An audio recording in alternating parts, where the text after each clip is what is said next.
ആശ്വാസം നേടാം. ഹൃത്തിനുള്ളിൽ ജീവൻ നൽകും വചനം, തിരുവചനം. മിശിഹായിൽ സ്നേഹമുള്ള സഹോദരരെ, യെശയ്യാ പ്രവാചകന്റെ പുസ്തകം 40-ാം അധ്യായം 29 മുതലുള്ള വാക്യങ്ങളിൽ നാം വായിക്കുകയാണ്. തളർന്നവന് അവിടുന്ന് ബലം നൽകുന്നു, ദുർബലന് ശക്തി പകരുകയും ചെയ്യുന്നു. യുവാക്കൾ പോലും തളരുകയും ക്ഷീണിക്കുകയും ചെയ്തേക്കാം. ചെറുപ്പക്കാർ ശക്തിയേറ്റ് വീഴാം. എന്നാൽ ദൈവത്തിൽ ആശ്രയിക്കുന്നവർ വീണ്ടും ശക്തി പ്രാപിക്കും. അവർ കഴുകന്മാരെ പോലെ ചിറകടിച്ചുയരും. അവർ ഓടിയാലും ക്ഷീണിക്കുകയില്ല, നടന്നാൽ തളരുകയുമില്ല. പ്രവാചകനിലൂടെ ദൈവമായ കർത്താവ് നമുക്ക് ഓരോരുത്തർക്കും വലിയ ശക്തമായ ഒരു വാഗ്ദാനം നൽകുകയും, ദൈവമാണ് നമ്മുടെ ശക്തിയുടെ ഉറവിടം. നമ്മുടെ ജീവിതത്തിൻ്റെ നിലനിൽക്കുന്ന യഥാർത്ഥമായ ശക്തി, ഊർജ സ്രോതസ് അത് ദൈവം തന്നെയാണ് എന്ന് നമ്മുടെ കർത്താവ് നമുക്ക് വ്യക്തമാക്കി തരികയും. സ്നേഹമുള്ളവരെ, ഈ വചനത്തിൽ പറഞ്ഞിരിക്കുന്നത് പോലെ ഏത് ജീവിത അവസ്ഥയിലുള്ള വ്യക്തികളുടെ ജീവിതത്തിലും സഹനങ്ങളുടെയും അസ്വസ്ഥതയുടെയും നടുവിൽ ക്ഷീണവും മടുപ്പും ഒക്കെ തോന്നിയേക്കാം. അത് ഏത് ജീവിത അവസ്ഥയിലുള്ളവർക്കും ഏത് ജീവിത അന്തസ്സിലുള്ളവർക്കും ഒരുപോലെ ബാധകമായ കാര്യമാണ്. എന്നാൽ കർത്താവ് പറയുക, ദൈവത്തിൽ ആശ്രയിക്കുന്നവർ വീണ്ടും ശക്തി പ്രാപിക്കും. ദൈവത്തിൽ ആശ്രയിക്കുന്ന വ്യക്തിയുടെ ജീവിതത്തിലേക്ക് ആ ദൈവത്തിൻ്റെ അപരിമേയമായ ശക്തി കടന്നു വരികയും ഈ ലോകത്തിൻ്റെ സമ്മർദ്ദങ്ങളും ഈ ലോക ജീവിതം ഏൽപ്പിക്കുന്ന സഹനങ്ങളും ഒക്കെ കൊണ്ടുവരുന്ന ക്ഷീണത്തെയും മടുപ്പിനെയുമൊക്കെ അതിജീവിക്കാൻ ദൈവത്തിൻ്റെ ശക്തിയാണ് ആ വ്യക്തിയെ പ്രാപ്തമാക്കുന്നത് എന്ന് വചനം പറയുകയാണ്. പത്രോസിൻ്റെ 1-ാമത്തെ ലേഖനം 5-ാം അധ്യായം 6-ാമത്തെ വാക്യത്തിൽ നാം ഇപ്രകാരം വായിക്കുന്നുണ്ട്: കർത്താവിൻ്റെ ശക്തമായ കരത്തിന് കീഴെ, ദൈവത്തിൻ്റെ ശക്തമായ കരത്തിന് കീഴെ നിങ്ങൾ താഴ്മയോടെ നിൽക്കുവിൻ, അവിടുന്ന് തക്ക സമയത്ത് നിങ്ങളെ ഉയർത്തിക്കൊള്ളും. ദൈവത്തിൻ്റെ കരം ശക്തമാണ് എന്ന് വചനം നമുക്ക് പറഞ്ഞു തരികയാണ്. ദൈവത്തിൻ്റെ കരം ശക്തമാണെന്ന് മാത്രമല്ല, ആ ശക്തമായ കരത്തിന് കീഴെ നാം താഴ്മയോടെ നിൽക്കുവാൻ തയ്യാറാകണം. ഒരുപക്ഷെ നമ്മുടെ പ്രതീക്ഷകൾക്കും നമ്മുടെ ആഗ്രഹങ്ങൾക്കും എതിരായിട്ട് കടന്നു വരുന്ന പല ജീവിത അനുഭവങ്ങളും നമ്മുടെ മനസ്സിനെയും നമ്മുടെ ശരീരത്തെയും പലതരത്തിൽ ഭാരപ്പെടുത്തുകയും അസ്വസ്ഥപ്പെടുത്തുകയും അതിൻ്റെ ഫലമായി മാനസികമായും ശാരീരികമായും നമുക്ക് മടുപ്പും ക്ഷീണവും ഒക്കെ ഉണ്ടാവുകയും ചെയ്തേക്കാം. കേവലം ശാരീരികമായ അധ്വാനങ്ങളോ കഷ്ടപ്പാടുകളോ മാത്രമല്ല, നമ്മുടെ മനസ്സിലേക്ക് കടന്നു വരുന്ന വിപരീത അനുഭവങ്ങളുടെ അല്ലെങ്കിൽ സഹനാനുഭവങ്ങളുടെ മാനസിക വ്യഥ തീർച്ചയായും അത് നമ്മുടെ ശരീരത്തെ ബാധിക്കും. അത് ശാരീരികമായ ക്ഷീണങ്ങൾക്കും ചിലപ്പോഴൊക്കെ രോഗപീഠകൾക്ക് പോലും കാരണമാകാം. എന്നാൽ വചനം പറയുക, ദൈവത്തിൻ്റെ ശക്തമായ കരത്തിന് കീഴെ താഴ്മയോടെ നിൽക്കുവാൻ നാം തയ്യാറാകണം. നമ്മുടെ ആഗ്രഹങ്ങൾക്കും നമ്മുടേതായ പദ്ധതികൾക്കും വശംവദരായി ആ ആഗ്രഹങ്ങളും പദ്ധതികളും നമുക്കിഷ്ടമുള്ള സമയത്ത് നടപ്പിലാക്കുവാൻ വേണ്ടി നമ്മുടെ അനുഭവങ്ങളോട് നാം പടപൊരുതുമ്പോൾ പലപ്പോഴും നാം ദൈവഹിതത്തിനായി പോവുകയും നമ്മുടെ മനസ്സിനെ ഭാരപ്പെടുത്തുകയും ശരീരത്തെ ക്ഷീണിപ്പിക്കുകയും ഒക്കെ ചെയ്തേക്കാം. എന്നാൽ കർത്താവിൻ്റെ ശക്തമായ കരത്തിന് കീഴെ നാം താഴ്മയോടെ നിൽക്കണമെന്ന വചനം പറയുന്നത്.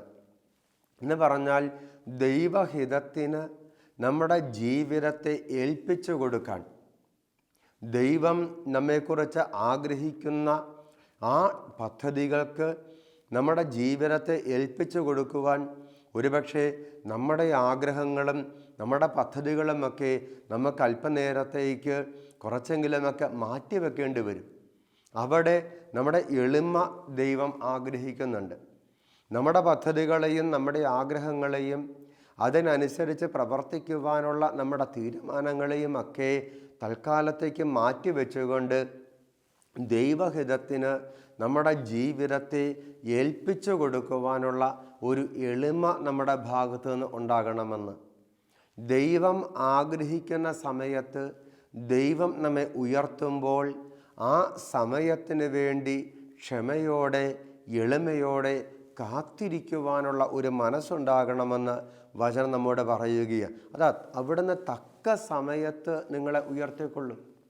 ദൈവത്തിന് നിന്നെക്കുറിച്ചൊരു പദ്ധതിയുണ്ട്.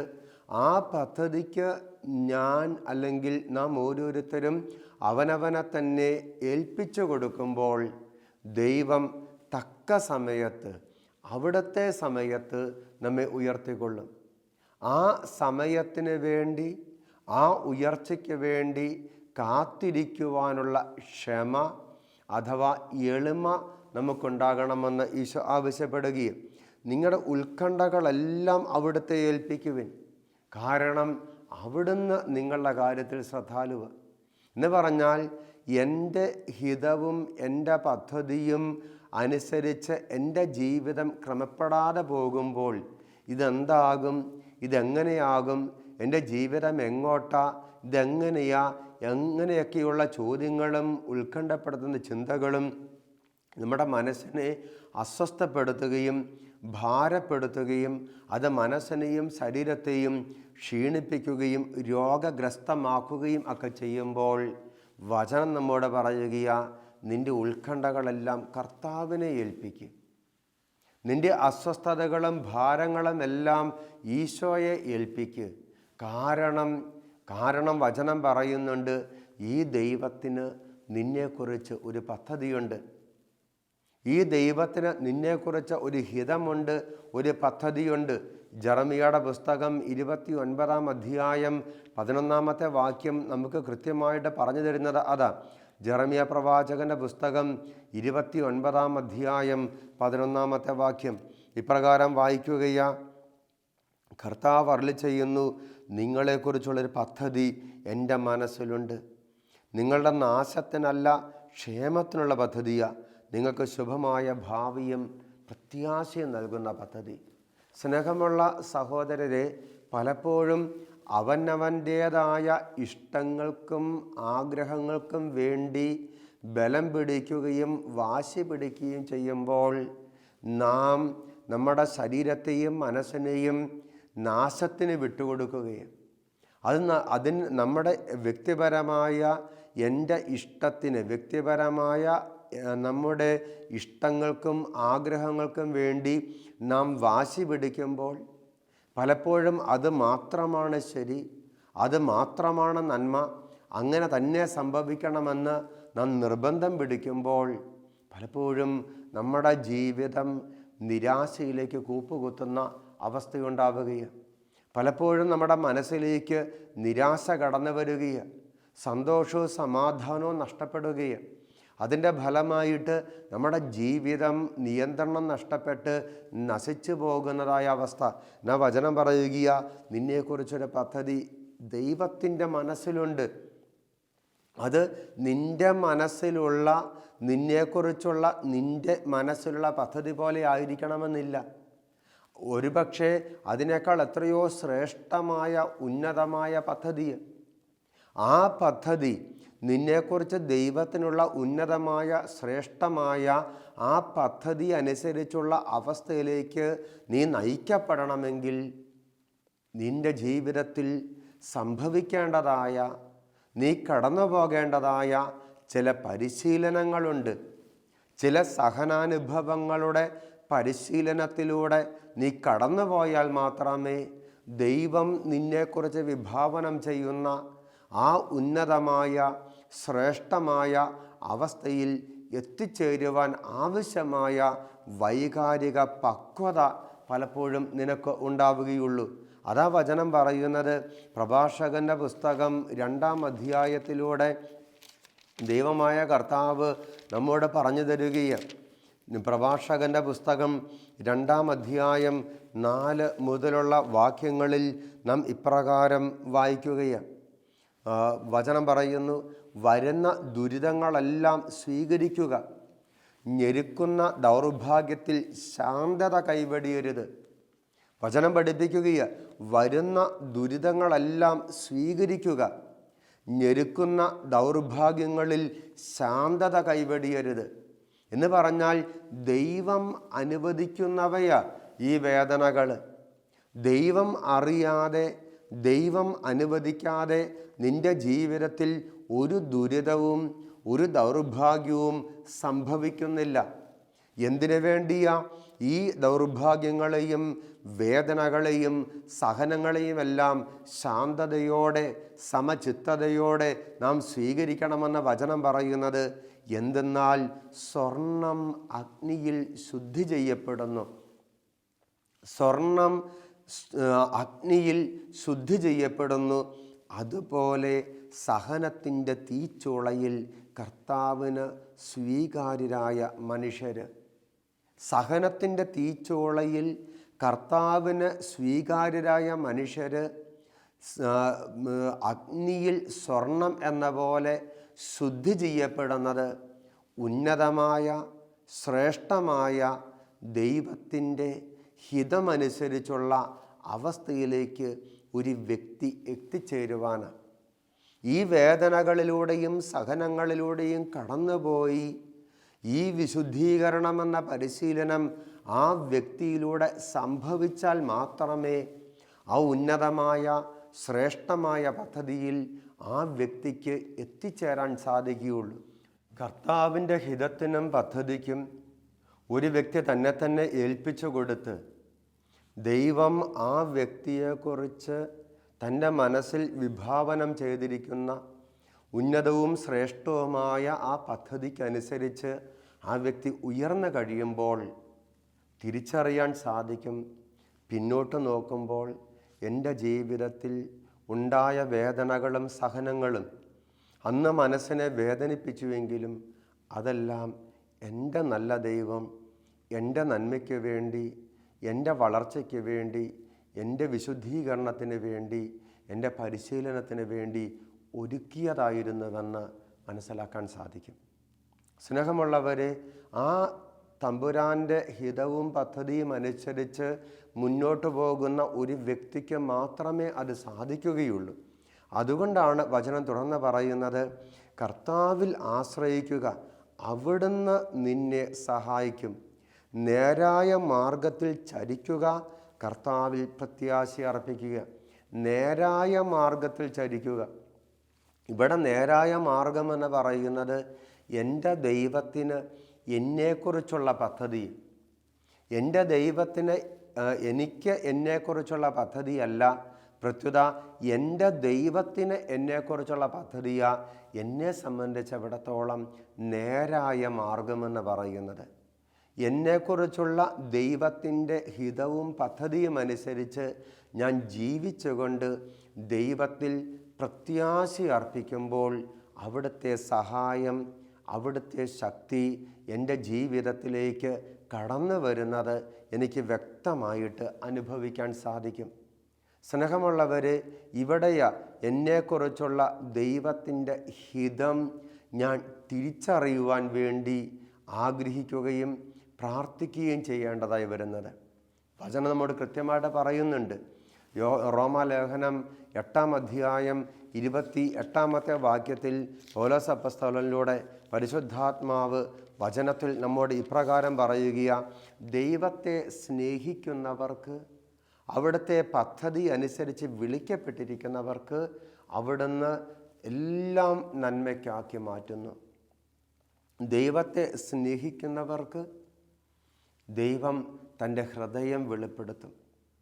ദൈവത്തെ സ്നേഹിക്കുന്നവർക്ക് അവിടുന്ന് തൻ്റെ ഉള്ള് വെളിപ്പെടുത്തും. തൻ്റെ ഹൃദയം ദൈവം വെളിപ്പെടുത്തുന്നത് തന്നെ സ്നേഹിക്കുന്നവർക്ക്. എല്ലാവർക്കും ദൈവം തൻ്റെ ഹൃദയം വെളിപ്പെടുത്തുന്നില്ല. ദൈവത്തിൻ്റെ വചനം അത് നമുക്ക് കൃത്യമായിട്ട് പറഞ്ഞു തരുന്നുണ്ട്. വിശുദ്ധ യോഹന്നാൻ്റെ സുവിശേഷം 13-ാം അധ്യായം 21 മുതലുള്ള വാക്യങ്ങളിൽ മനോഹരമായ ഒരു സംഭവം നമ്മൾ വായിക്കുന്നുണ്ട്. ഈശോ തൻ്റെ ശിഷ്യന്മാരുടെ കാല് കഴുകിയതിന് ശേഷം തൻ്റെ ശിഷ്യന്മാരോട് ഇപ്രകാരം പറയുകയാണ്. ഇത് പറഞ്ഞപ്പോൾ ഈശോ ആത്മാവിൽ അസ്വസ്ഥനായി. 21 മുതലുള്ള വാക്യങ്ങൾ അവൻ വ്യക്തമായി പറഞ്ഞു, സത്യം സത്യമായി ഞാൻ നിങ്ങളോട് പറയുന്നു, നിങ്ങളിൽ ഒരുവൻ എന്നെ ഒറ്റിക്കൊടുക്കും.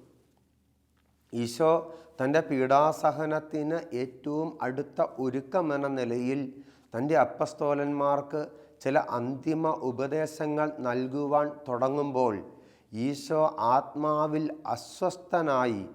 കാരണം തൻ്റെ ഹൃദയം വെളിപ്പെടുത്തുവാൻ അവിടുന്ന് ആഗ്രഹിക്കുകയാണ്. അവിടുന്ന് പറയുകയാണ്, സത്യം സത്യമായി ഞാൻ നിങ്ങളോട് പറയുന്നു, നിങ്ങളിൽ ഒരുവൻ എന്നെ ഒറ്റിക്കൊടുക്കും. അവൻ ആരെപ്പറ്റി പറയുന്നു എന്നറിയാതെ ശിഷ്യന്മാർ ആകുല ചിത്തരായി പരസ്പരം നോക്കി. ഈശോയുടെ ശിഷ്യന്മാർക്ക് പോലും ഈശോയുടെ മനസ്സ് പൂർണ്ണമായും മനസ്സിലാക്കാൻ സാധിക്കുന്നില്ല. ഈശോയുടെ ഹൃദയത്തിൽ എന്താ ഉള്ളത് എന്ന് മനസ്സിലാക്കാൻ ശിഷ്യന്മാർക്ക് സാധിക്കുന്നില്ല. അവർ പരസ്പരം നോക്കി. ശിഷ്യന്മാരിൽ ഈശോ സ്നേഹിച്ചിരുന്നവൻ അവൻ്റെ വക്ഷസ്സിലേക്ക് ചാരിക്കിടന്നിരുന്നു എന്ന് പറഞ്ഞാൽ, ഈശോ സ്നേഹിച്ചിരുന്നു എന്ന് പറഞ്ഞാൽ അതിൻ്റെ അർത്ഥം ഈശോ ഒരു വ്യക്തിയെ പ്രത്യേകമായി സ്നേഹിച്ചു എന്നല്ല. ഈശോയുടെ സ്നേഹം സവിശേഷമാം വിധം ഒരു വ്യക്തി അനുഭവിച്ചു. ഈശോയുടെ സ്നേഹം പ്രത്യേകമായ രീതിയിൽ അനുഭവിക്കുവാൻ മാത്രം അവൻ ഈശോയെ സ്നേഹിച്ചു. അവൻ ഈശോയോട് അടുപ്പം പുലർത്തി. അവൻ ഈശോയോട് സ്വാതന്ത്ര്യം കാണിച്ചു. അവൻ ഈശോയുടെ വക്ഷസ്സിൽ ചാരിക്കിടക്കാൻ മാത്രം ഈശോയോട് ഹൃദയ ഐക്യം പുലർത്തി എന്ന, ഈശോയുടെ നെഞ്ചിലേക്ക് തൻ്റെ തല ചേർത്ത് വെക്കുവാൻ മാത്രം അവൻ ഈശോയുമായി ഒരു വൈകാരികമായ അടുപ്പമുണ്ടായിരുന്നു. ഈ ശിഷ്യനാണ് ഈശോ സ്നേഹിച്ചിരുന്ന, ഈശോയുടെ സ്നേഹം പ്രത്യേകമായി അനുഭവിച്ച ശിഷ്യൻ. അപ്പോൾ അവിടെ കാണുക, ശിമയോൻ പത്രോസ് അവനോട് ആംഗ്യം കാണിച്ച് പറഞ്ഞു. സ്നേഹമുള്ളവരെ, ഈശോയുടെ ശിഷ്യന്മാരിൽ ഏറ്റവും പ്രമുഖനും ഒന്നാം സ്ഥാനമുള്ളവനുമാണ് ഈ പത്രോസ് എന്ന് പറയുന്നത്. വിശുദ്ധ മത്തായിയുടെ സുവിശേഷം 16-ാം അധ്യായം 18-19 വാക്യങ്ങളിൽ ഈ പത്രോസിനോടാ ഈശോ പറയുന്നത്, പത്രോസേ, നീ പാറയാകുന്നു, ഈ പാറമേൽ എൻ്റെ പള്ളി ഞാൻ പണിയും, നരക കവാടങ്ങൾ ഇതിനെതിരെ പ്രബലപ്പെടുകയില്ല.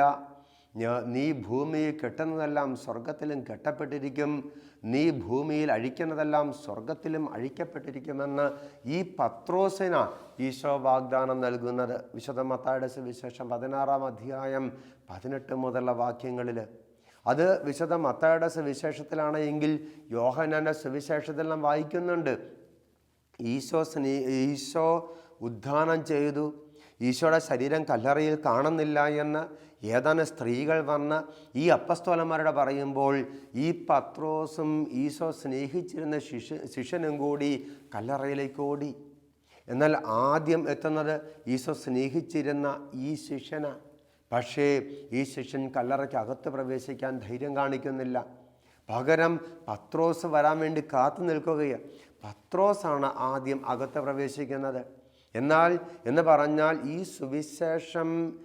സുവിശേഷകന്മാരുടെ അല്ലെങ്കിൽ ഈ ശിഷ്യന്മാരുടെ മനസ്സിൽ തന്നെ പത്രോസാണ് അപ്പസ്തോലന്മാരിൽ പ്രമുഖൻ, അപ്പസ്തോലന്മാരിൽ ഒന്നാം സ്ഥാനമുള്ളവൻ എന്ന വ്യക്തമായ ധാരണ ഈ ശിഷ്യന്മാർക്ക് തന്നെ ഉണ്ടായിരുന്നു. എന്നാൽ ഇവിടെ ഈ പത്രോസ്, ശിഷ്യന്മാരിൽ ഒന്നാം സ്ഥാനമുള്ള പത്രോസ്, ഈശോ അധികാരങ്ങൾ പ്രകടമായി ഏൽപ്പിച്ച പത്രോസ്, വാഗ്ദാനങ്ങൾ ഭരമേൽപ്പിച്ച പത്രോസ് ഈശോയോട് നേരിട്ട് ചോദിക്കുന്നില്ല, ഈശോയെ നീ തുറന്നു പറ, ആരാണ് നിന്നെ ഒറ്റിക്കൊടുക്കാൻ പോകുന്നത് എന്ന്. പകരം പത്രോസ് ആംഗ്യം കാണിച്ച് ഈ ശിഷ്യനോട് പറയുക, ആര്? ഈശോയുടെ വക്ഷസ്സിൽ ചാരിക്കിടക്കുന്ന, ഈശോയുടെ സ്നേഹം പ്രത്യേകമായി അനുഭവിച്ചറിയാൻ മാത്രം ഈശോയെ സ്നേഹിക്കുകയും ഈശോയോട് അടുപ്പം പുലർത്തുകയും ഈശോയുടെ സ്വാതന്ത്ര്യം കാണിക്കുകയും ചെയ്ത ആ ശിഷ്യനോട് പത്രോസ് ആംഗ്യം കാണിച്ച പറയുക, നീ അവനോട് ചോദിക്ക്. അപ്പോൾ ഈശോയുടെ വക്ഷസ്സിൽ ചേർന്ന് കിടന്നുകൊണ്ട് അവൻ ചോദിച്ചു, കർത്താവേ ആരാത്? ആ ചോദ്യത്തിന് മറുപടിയായി ഈശോ വ്യക്തമാക്കുകയാണ്. എന്ന് പറഞ്ഞാൽ ഈശോയുടെ ഹൃദയത്തിലുള്ള കാര്യങ്ങൾ വെളിപ്പെടുത്തുവാൻ ഈശോയുടെ ശിഷ്യനായതുകൊണ്ട് ഒരു വ്യക്തിക്ക് സാധിക്കില്ല. ഈശോയുടെ മനസ്സിലുള്ള കാര്യങ്ങൾ മനസ്സിലാക്കാൻ ഈശോയെ അനുഗമിക്കുന്നു എന്ന കാരണം കൊണ്ട് ഒരു വ്യക്തിക്ക് സാധിക്കത്തില്ല. അതുകൊണ്ട് റോമാലേഖനം 8-ാം അധ്യായം 28-ാമത്തെ വാക്യം പറയുന്നത്, ദൈവത്തെ സ്നേഹിക്കുന്നവർക്ക് അവിടുത്തെ പദ്ധതി അനുസരിച്ച് വിളിക്കപ്പെട്ടിരിക്കുന്നവർക്ക്. എന്ന് പറഞ്ഞാൽ ഈശോയെ സ്നേഹിക്കുന്ന ഒരു വ്യക്തിക്ക് മാത്രമേ തന്നെക്കുറിച്ചുള്ള ഈശോയുടെ ഹിതമെന്താ, തന്നെക്കുറിച്ചുള്ള ഈശോയുടെ പദ്ധതി എന്താണ് എന്ന് വ്യക്തമായി മനസ്സിലാക്കുവാനും ആ പദ്ധതിക്കും ഹിതത്തിനുമനുസരിച്ച് തൻ്റെ ജീവിതം ക്രമപ്പെടുത്തുവാനും സാധിക്കുകയുള്ളൂ. സ്നേഹമുള്ളവരെ, ഈശോയെ സ്നേഹിക്കുന്ന ഒരു വ്യക്തിക്ക് മാത്രമേ ഇത് സാധിക്കുകയുള്ളൂ. ഈശോയെ സ്നേഹിക്കുന്ന ഒരു വ്യക്തിയുടെ പ്രത്യേകത എന്താണ് എന്ന് വചനം പറയുക, അവൻ്റെ വക്ഷസ്സിൽ ചാരിക്കിടക്കുക. ഈശോയുടെ വക്ഷസ്സിൽ ചാരിക്കിടക്കുക എന്ന് പറഞ്ഞാൽ ഈശോയുമായി അത്രമാത്രം ഹൃദയബന്ധം, ഹൃദയ അടുപ്പം പുലർത്തുക എന്ന അർത്ഥം. അതുകൊണ്ടാണ് വചനം പറയുന്നത്, കർത്താവിൽ ആശ്രയിക്കുക, അവിടുന്ന് നിന്നെ സഹായിക്കും. കർത്താവിൽ ആശ്രയിക്കുന്നവർ, നമ്മൾ യെശയ്യാ പ്രവാചകൻ്റെ പുസ്തകം 40-ാം അധ്യായത്തിൽ നാം കണ്ടു, എന്നാൽ ദൈവത്തിൽ ആശ്രയിക്കുന്നവർ വീണ്ടും ശക്തി പ്രാപിക്കും. ദൈവത്തിൽ ആശ്രയിക്കുന്നവർ വീണ്ടും ശക്തി പ്രാപിക്കും. അവർ കഴുകന്മാരെ പോലെ ചിറകടിച്ചുയരും. ദൈവത്തിൽ ആശ്രയിക്കുന്നവർ വീണ്ടും ശക്തി പ്രാപിക്കും. കാരണം ഈശോയോട് പ്രാർത്ഥിക്കുന്നവർ, ഈശോയോട് ഹൃദയ ഐക്യം പുലർത്തുന്നവർ, ഈശോയുടെ മടിയിലിരിക്കാൻ മാത്രം, ഈശോയുടെ നെഞ്ചിലേക്ക് തൻ്റെ ശിരസ് ചേർത്ത് വെക്കുവാൻ മാത്രം ഈശോയുമായി ഹൃദയ ഐക്യം, വൈകാരിക അടുപ്പം പുലർത്തുന്ന ഒരു വ്യക്തി, അവൻ്റെ ഹൃദയത്തിലേക്ക് ഈശോയുടെ ശക്തി ഒഴുകിയിറങ്ങാൻ തുടങ്ങും. ഈശോയുടെ കൃപകൾ ഒഴുകിയിറങ്ങാൻ തുടങ്ങും. മനുഷ്യബുദ്ധിക്ക് മനസ്സിലാക്കാൻ പോലും സാധിക്കാത്ത വിധത്തിലുള്ള ശക്തി അവൻ്റെ ജീവിതത്തിലേക്ക് ദൈവം ഒഴുക്കുന്നത് അനുഭവിക്കാൻ സാധിക്കും. അതാ യെശയ്യാ പ്രവാചകൻ്റെ പുസ്തകം 41-ാം അധ്യായം 10-ാമത്തെ വാക്യം, ഭയപ്പെടേണ്ട, ഞാൻ നിന്നോട് കൂടെയുണ്ട്. സംഭ്രമിക്കേണ്ട, ഞാനാണ് നിൻ്റെ ദൈവം.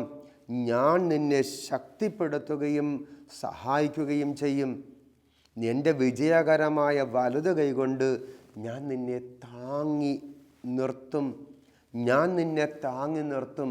എൻ്റെ വലതു കൈകൊണ്ട് ഞാൻ നിന്നെ താങ്ങി നിർത്തും എന്ന് പറഞ്ഞാൽ, ഈശോയിൽ ആശ്രയിക്കുന്ന, ഈശോയോട് പ്രാർത്ഥിക്കുന്ന, ഈശോയുമായി ഹൃദയ ബന്ധം പുലർത്തുന്ന, ഈശോയുടെ മനസ്സ് മനസ്സിലാക്കുന്ന, ഈശോയുടെ ഹൃദയം വെളിപ്പെടുത്തി കിട്ടുന്ന, ഈശോയുടെ പദ്ധതി തിരിച്ചറിയുന്ന ഒരു വ്യക്തി ഈശോയുടെ ഹിതത്തിനും പദ്ധതിക്കും അനുസരിച്ച് തന്നെക്കുറിച്ചുള്ള തൻ്റെ ഹിതവും പദ്ധതിയും മാറ്റിവെച്ച് ഈശോയുടെ ഹിതത്തിനും പദ്ധതിക്കും പൂർണ്ണമായിട്ടും സ്വയം സമർപ്പിക്കുമ്പോൾ ആ വ്യക്തി ഈശോയുടെ ഹിതമനുസരിച്ച് നയിക്കപ്പെടുകയും വളർത്തപ്പെടുകയും ഉയർത്തപ്പെടുകയും ചെയ്യും. അതാ ഈശോ നമ്മിൽ നിന്ന് പ്രതീക്ഷിക്കുന്നത്. ഈശോയുടെ ശക്തിയാൽ നിറഞ്ഞ്, നമ്മുടെ ശക്തിക്ക് അതീതമായ ഈശോയുടെ ശക്തിയാൽ നിറഞ്ഞ് നാം വായിക്കുന്നുണ്ട്. പൗലോസ് അപ്പോസ്തലൻ കൊളോസ്സോസിലെ സഭയ്ക്ക് എഴുതിയ ലേഖനത്തിൽ ഇപ്രകാരം നാം വായിക്കുകയാണ്, ഈ ലക്ഷ്യം പ്രാപിക്കുന്നതിന് വേണ്ടിയത്രേ അവൻ എന്നിൽ ശക്തിയായി ഉണർത്തുന്ന ശക്തി കൊണ്ട് ഞാൻ കഠിനമായി അധ്വാനിക്കുന്നത്. തമ്പുരാന് എന്നെക്കുറിച്ചുള്ള ഹിതം, പദ്ധതി അനുസരിച്ച് ജീവിക്കുവാൻ വേണ്ടി എൻ്റെ ശക്തിയിലല്ല ഞാൻ ആശ്രയിക്കുന്നത്, പകരം ഈശോ എന്നിൽ ഉണർത്തുന്ന ശക്തമായ ആ ശക്തി കൊണ്ട് ഞാൻ കഠിനമായി അധ്വാനിക്കുന്നു. ഈശോ എന്നിൽ ഉണർത്തുന്ന ശക്തി, ആ ശക്തിയിൽ ആശ്രയിച്ച് കഠിനമായി അധ്വാനിച്ച് ഈശോയുടെ ഹിതവും പദ്ധതിയും അനുസരിച്ച് ജീവിതത്തെ ക്രമപ്പെടുത്തുവാനുള്ള കൃപയ്ക്ക് വേണ്ടി നമുക്ക് ഈശോയുടെ പ്രാർത്ഥിക്കാം. ദൈവം നമ്മെ അനുഗ്രഹിക്കട്ടെ. പിതാവിൻ്റെയും പുത്രൻ്റെയും പരിശുദ്ധാത്മാവിൻ്റെയും നാമത്തിൽ ആമേൻ.